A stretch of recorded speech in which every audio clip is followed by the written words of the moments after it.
Hi student, welcome to Vision Quota classes. We study now electrostatics, 12th first chapter. First of all, what is electrostatics?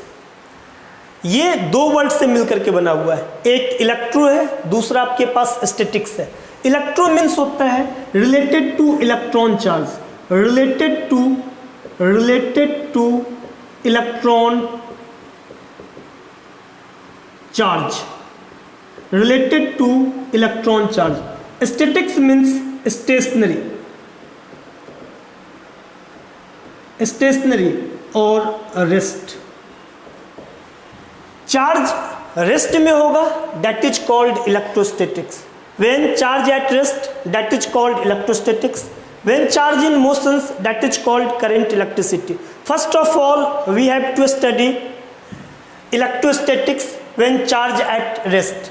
Again आपको मैं बोलता हूं, electro means होता है related to electron charge, statics means होता है stationery. Stationery को आप रेस्ट भी बोल सकते हो। जब चार्ज रेस्ट में होगा तो उस चैप्टर को आप जो स्टडी करोगे उसको बोलेंगे हम इलेक्ट्रोस्टैटिक्स। इसकी हम डिफिनीशंस लिखते हैं बोर्ड पे आपको। Electrostatics is the branch of electrostatics is the branch of physics we deal the study of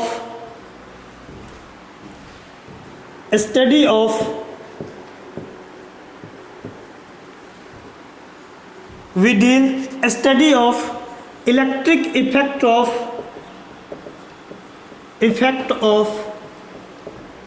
stationary charge।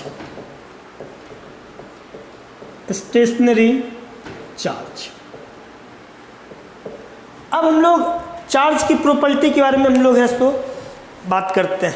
Charge की property of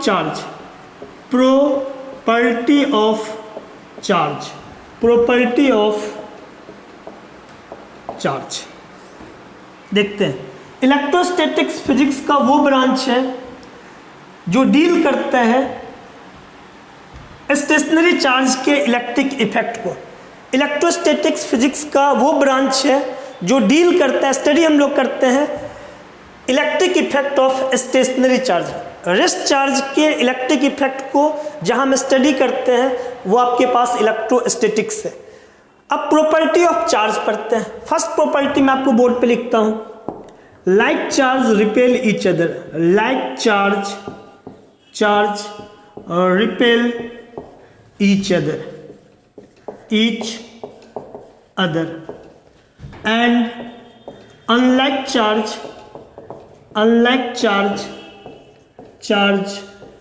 attract each other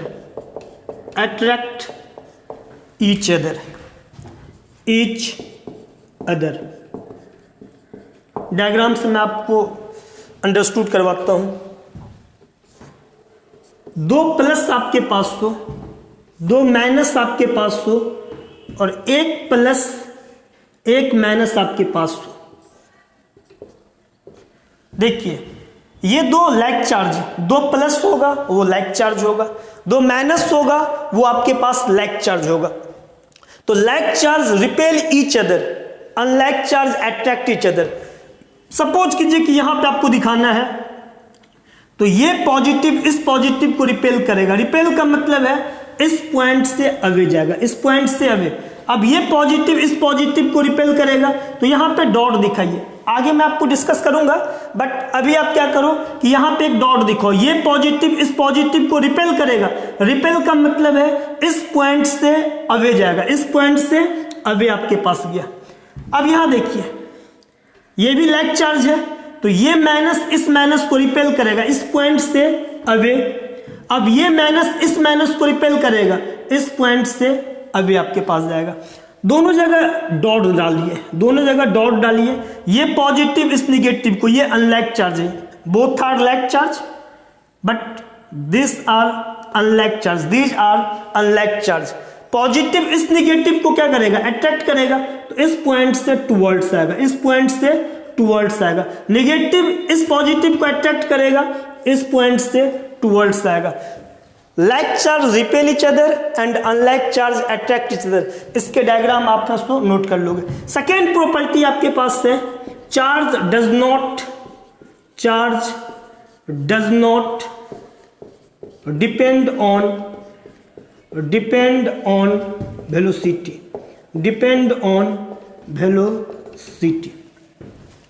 एक एग्जांपल मैं आपको बताता हूं कि charge does not depend on velocity, charge velocity पर depend नहीं करता है। प्रोटॉन पे चार्ज प्लस ई है। मान के चलो कि किसी व्हीकल के साथ इस पॉजिटिव चार्ज को आप कैरी कर रहे हो, उसकी स्पीड 30 किलोमीटर पर आवर है। अब इस व्हीकल की जो स्पीड है 60 किलोमीटर पर आवर कर दो, 2 टाइम्स कर दो। अब 60 से 90 किलोमीटर कर दो, 90 किलोमीटर पर कर दो per hour. 30 kilometre per hour था, देन चार्ज प्लस ई था। 30 से 60 कर दिए, 60 से 90 कर दिए। अब चार्ज वेलोसिटी पर डिपेंड्स नहीं करता है। इसका मतलब है कि आप उसकी स्पीड को इंक्रीज या डिक्रीज करो, चार्ज अब भी आपके पास कांस्टेंट होगा। यहाँ ई है, ये ई आपके पास होगा, ये आपके पास ई होगा। प्रॉपर्टी है charge always associated with mass, charge always associated with mass, charge always associated with mass. इसका मीनिंग क्या है? सपोज कीजिए कि अगर किसी के पास चार्ज है, उसके पास मास डिफिनिट होगा। ये चीज बोल रहा है किसी के पास चार्ज है तो मास डिफिनिट है। देखते हैं, माइनस ई, इलेक्ट्रॉन पे चार्ज माइनस ई है। Mass of electron 9.1 10 to the power -31 kg। Proton पे चार्ज प्लस ई है। मास ऑफ प्रोटॉन लिखते हो 1.6726 10 to the power -27 kg। Neutron पे चार्ज 0 है। मास ऑफ न्यूट्रॉन लिखते हो 1.6749 10 टू द पावर -27 kg आपके पास है। देखिए, इलेक्ट्रॉन पे चार्ज माइनस ई है, उसके पास मास है 9.1 10 to the power -31 kg। Proton पे चार्ज प्लस ई है, mass of proton 1.6726 10 to the power -27 kg। Neutron के पास चार्ज 0 है, mass of neutron 1.6749 10 to the power -27 kg आपके पास है। यहाँ चार्ज है, मास है, इन दोनों के पास चार्ज है, मास है। इनके पास चार्ज 0 है, मास है। दैट मीन्स मास है इन दोनों के पास तो चार्ज है, मास है चार्ज नहीं है। लेकिन इन दोनों के पास चार्ज है तो मास डिफरेंट है। इसलिए अगर मैं आपसे पूछूं कि इसके पास चार्ज है, मास होगा या नहीं होगा? अगर इसके पास चार्ज है तो मास डिफरेंट होगा। रीजन है charge is always associated with mass. लेकिन मैं आपसे क्वेश्चन पूछूं इसके पास मास है, चार्ज होगा या नहीं होगा? तो आप बोलोगे इसके पास मास है तो चार्ज हो भी सकता है और चार्ज नहीं भी हो सकता है। इसके अकॉर्डिंग देखो, मास है तो चार्ज है, मास है चार्ज नहीं भी हो सकता है। लेकिन जिनके पास चार्ज होगा उनके पास मास होगा। ये थर्ड प्रॉपर्टी है। फोर्थ प्रॉपर्टी आपके पास जो है सो फोर्थ प्रॉपर्टी है charge on any body, charge on any body, charge on any body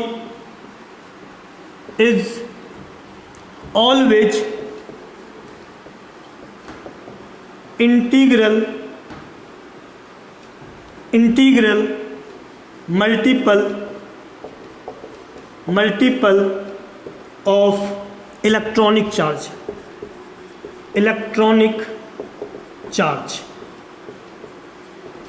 बोल क्या रहा है? Fourth, charge on any body is always integral multiple of electronic charge. That means किसी भी बॉडी पे जो चार्ज होगा, कोई भी चार्ज एग्जिस्ट नहीं कर जाएगा, वही चार्ज एग्जिस्ट करेगा जो integral multiple of electronic charge होगा। Q is equal to plus minus n into e होगा। अब ये इंटीजर होना चाहिए, n इंटीजर है और E जो आपके पास है वो इलेक्ट्रॉनिक चार्ज है।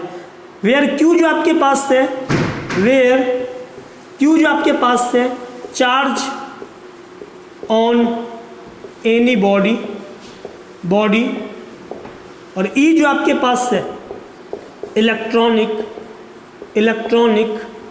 चार्ज। इसकी जो वैल्यू होती है वो 1.6 10⁻⁻19 कूलम।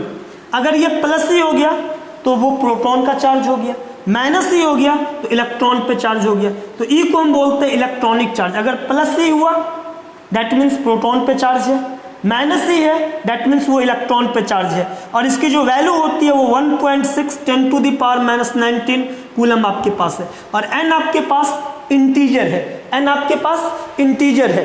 तो यहाँ पे हम लोग एन को हम लोग लिखेंगे इंटीजर।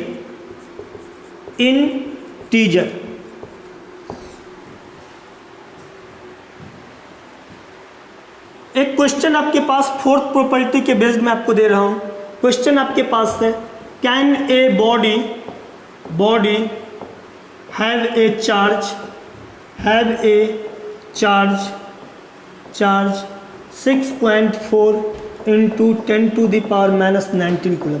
चेक करना है कि 6.4 × 10⁻⁻19 कूलम किसी भी बॉडी पर एग्जिस्ट करेगा। इसके लिए आप चेक करोगे Q = N × E. If N is integer, that means it exists on the body. If N is not an integer, that means it does not exist on the body. वही check करना आपको। Q की जो value आपके पास है 6.4 10⁻⁻19 N × E. E की value 1.6 10⁻⁻19।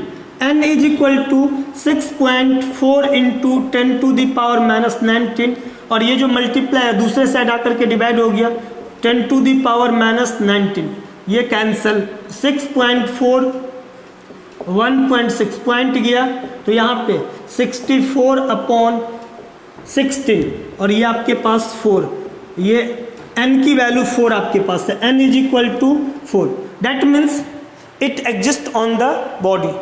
Yes, it exists on the body. It exists on the body. ऐसे मैं 3-4 क्वेश्चन आपको बोर्ड पे लिखता हूँ और आपको चेक करना है। Can a body have a charge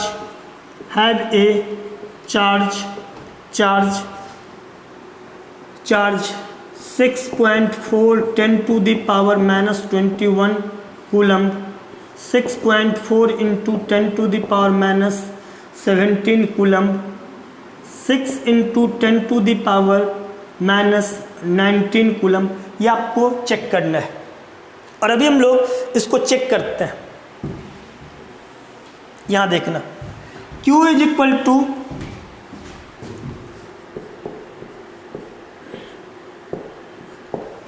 A part check करोगे तो Q = N × E।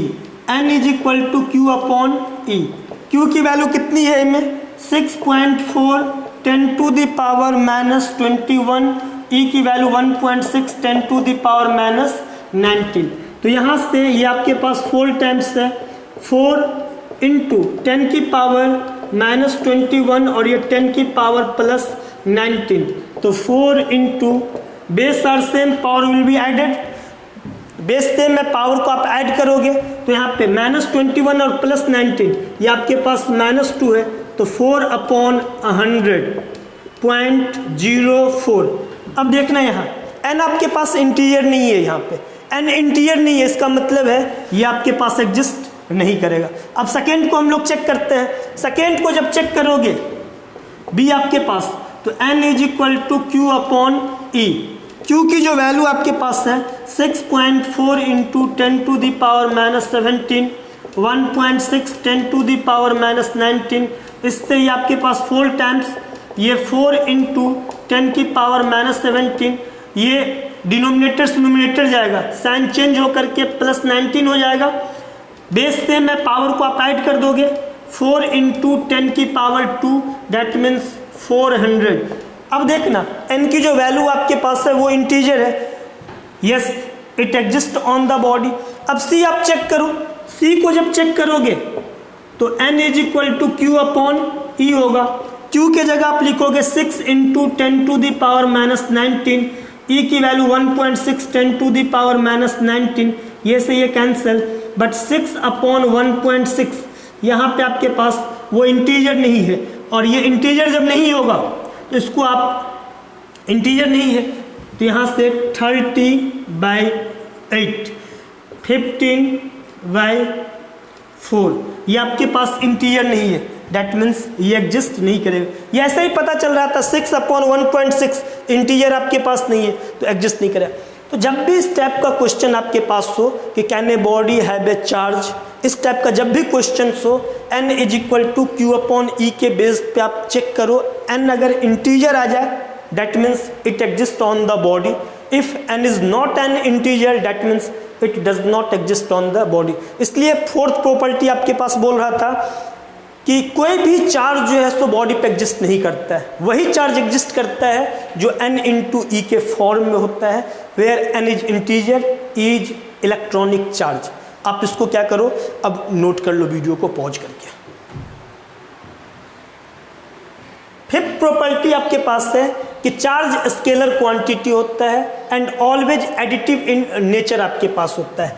आपके पास चार्ज स्केलर क्वांटिटी है, जैसे स्केलर का सम होता है वैसे ही आपके पास इसका चार्ज का भी आपके पास सम होगा। सपोज कीजिए कि एक बॉडी आपके पास है, यहाँ पे +Q1 है, -Q2 +Q3 है। अब इस बॉडी के पास कितना चार्ज आपके पास होगा, तो Q नेट जो आप बोलोगे वो क्या होता है, अलजेब्रिक सम होता है। अब अलजेब्रिक सम है तो Q1 + Q3, Q1 + Q3 -Q2 कर दो, यहाँ पे -Q2। अगर सपोज कीजिए आपके पास कि यहाँ पे -4 माइक्रोकूलम, 6 माइक्रोकूलम, 10 माइक्रोकूलम है, तो आप Q नेट कितना बोलोगे इसके लिए, Q नेट आप बोलोगे 10 + 6, 10 + 6 16, 16 माइक्रोकूलम -4 माइक्रोकूलम, ये आपके पास 16 - 4 आपके पास कितना हो गया, ये 12 माइक्रोकूलम आपके पास हो गया। ये फिफ्थ प्रॉपर्टी है। सिक्स्थ प्रॉपर्टी जो आपके पास है कि SI यूनिट ऑफ चार्ज जो है वो कूलम है, SI unit of charge coulomb है और देयर डायमेंशन आपके पास 80 है। तो 6 के लिए आप यहाँ पे लिख सकते हो कि I = Q/T आपके पास है। 10th क्लास में आप करंट इलेक्ट्रिसिटी में पढ़े हो ये formula, I = Q/T, Q = I × T। ये आपके पास करंट है, करंट का जो डायमेंशन होता है वो A होता है, tan का जो डायमेंशन आपके पास है वो T है, तो चार्ज का जो डायमेंशन आपके पास है वो 80 है। अगर किसी को डायमेंशन अच्छे से सीखना है तो आप 11th क्लास का मैं यूनिट एंड डायमेंशन पढ़ाया हूँ, वहाँ से आप क्या करो कि काफ़ी अच्छे तरीके से आप सीख सकते हो। ये जो क्लास मैं पढ़ा रहा हूँ आपके पास इलेक्ट्रोस्टैटिक्स, ये आपके पास JEE, नीट एंड बोर्ड, ये तीनों के लिए इंपॉर्टेंट है। बेसिक आपके पास लेक्चर है JEE के लिए, नीट के लिए और बोर्ड के लिए। बाद में आप क्या करोगे, जो JEE के बच्चे हैं और नीट के बच्चे हैं उनके लिए इलेक्ट्रोस्टैटिक्स का मैं एक अलग आपके पास बना दूंगा, वहाँ JEE नीट स्पेशल आप देखोगे, और बोर्ड के लिए आपके पास जो है सो वो एक स्पेशल आपके पास बोर्ड का वीडियो होगा। JEE नीट के लिए अलग वीडियो होगा, वहाँ पे लिखा होगा, और बोर्ड के लिए आपके पास अलग वीडियो होगा। फिर JEE एडवांस के लिए मैं आपको पढ़ाऊँगा, जब JEE नीट आपके पास हो जाएंगे तो एडवांस का फिर स्पेशल मैं आपको जो है सो क्वेश्चंस आपको बताऊँगा, आप इसको नोट कीजिए। 7th प्रॉपर्टी आपके पास है कि कोई भी एक्सीलरेटेड चार्ज जो होता है वो इमिट्स रेडिएशन करता है, वो अपने साथ एनर्जी को इमिट करता है। रेडिएशन आपके पास वो एनर्जी इमिट करता है, कोई भी एक्सीलरेटेड चार्ज रेडिएशंस इमिट करता है। रेस्ट चार्ज कभी भी रेडिएशन इमिट नहीं करता है। जब भी आपके पास रेडिएशन इमिट करेगा तो जो चार्ज एक्सेलरेट होगा, जिसके पास एक्सेलरेशन होगा, वो रेडिएशन इमिट करेगा। ये आपके पास 7th प्रॉपर्टी आपके पास था। इसके डिस्क्रिप्शंस में आपको कूलम्स लॉ का वीडियो मिल जाएगा और आप कूलम्स लॉ इसके बाद आप देख सकते हैं। डिस्क्रिप्शंस में कूलम्स लॉ डाला हुआ है, कूलम्स लॉ का वीडियो आप देख सकते हैं।